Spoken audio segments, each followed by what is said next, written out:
But first tonight, the big story that's coming in from Mecca. Islam's holiest shrine has been hit by a massive tragedy. At least 717 people of different nationalities have been killed. Over 860 have been injured in a massive stampede that took place during the Hajj pilgrimage in Mina today. One 60-year-old Indian woman from Hyderabad is among the dead. The tragedy has taken place as thousands jostle their way to performing the symbolic stoning of the devil ritual. The tents in the affected area are occupied by pilgrims from Africa and Arab countries. This is the second worst incident in 25 years to hit the annual pilgrimage. In 1990, a stampede inside the tunnel had led to the death of 1,426 pilgrims. India has rushed its Consul General in Jeddah to help the injured pilgrims. Indian Hajj mission doctors have been deployed in all government hospitals now in Mina and Mecca. 2 weeks ago, nearly 107 pilgrims were killed when a crane collapsed in a grand mosque in Mecca. Okay, I'm joined by, at the moment, from Jeddah by Talmiz Ahmed. He's been former ambassador, of course, to the region, to Saudi Arabia. I appreciate your joining us. You join us from Dubai.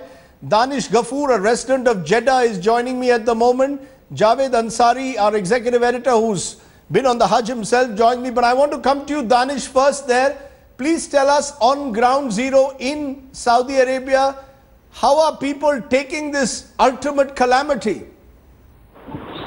See, Rajdeep, people are quite sad about it. And they are worried. The news is also not forthcoming, and people are just worried about as to whether their relatives or friends, because they are receiving calls from India just to find out as to whether their relatives are safe. But are there many Indians? Danish, are there many Indians who allegedly, we know at least one Indian woman from Hyderabad who has died. Do we have more details? Are there many Indians who have been injured? I don't think so that many Indians have been injured, because depending upon the situation, location of the camp, that is how the movement of the pilgrims happen. So since the incident happened at around 9 o'clock in the morning, the Indian Hajj mission people had stopped all the pilgrims from moving towards the area. So that is the reason, probably that's one of the reasons that the casualties that are being reported so far do not have too many Indians. Right. I mean, so far I've also heard about only one Indian having.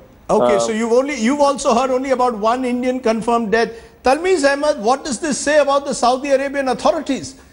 You know, we organize the Kumbh Mela in this country, and generally it passes off with far larger numbers, very peacefully. Is there a question mark over the way Saudi Arabia is handling the Hajj? Here is a country with a lot of wealth, but something seems to have gone wrong with safety standards, sir. No, I'm not sure that that is the right approach. First, you have to see what has actually happened. What happens is that a series of rituals have to be performed at the same time by 2 million people. There is a very narrow window of opportunity. When people come from Muzdalifah to Mina and they want to complete the stoning ceremony within a 4 or 5 hour period before midday, of course, they are permitted to do it till the end of the day, but it is recommended that they try to finish it by midday. So they rush to the scene and they want to do the stoning. We on our side, we have changed our system over the last 10 years, and we insist that all Indian pilgrims first come to the camp, and only when they are given the green signal by our guides that they are allowed to enter the Jamarat area. So I'm not sure this has anything to do with the Saudi safety standards. No, but the fact that it is sort of inherent in the situation. We need to do more about spreading out the stoning, but somehow we are not able to persuade the bulk of our pilgrims about this. You're saying you're not able to persuade the bulk of the pilgrims. Javed Ansari, you've been on this pilgrimage. Is there a sense, particularly as you're going through the narrow lanes, that there could be a potential for a stampede? Did you ever sense that? Well, certainly, you know, at the best of times, this is a huge logistical and security challenge. And much of it depends on the cooperation of the pilgrims themselves. Because like Mr. Talmiz Ahmed was saying, in a short period of time, you need to perform a certain number of rituals.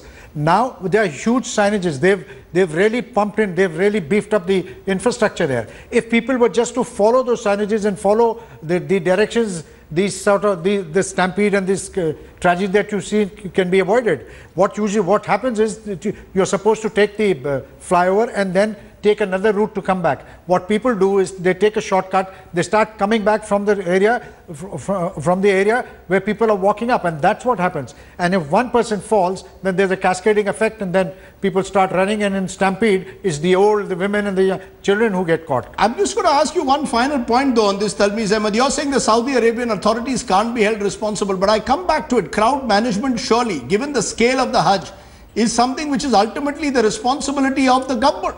And as you said, that yes, people know exactly the pressure that exists on particular days in a very small, narrow area. Cannot anything be done logistically to ensure that the Hajj becomes safer in future, that we do not have a repeat of these kind of stampedes? The Saudis have done a lot. If you see the entire management of the Jamarat area, the construction that has been done, now we have multi-storied flyovers. We have very broad flyovers as well. But you know, you're talking about 2 million people. 2 million people wanting to stone Satan within a 4 or 5 hour window is going to create serious problems. The answer to this is very simple, that you should do the stoning through the day rather than confine it to do the midday.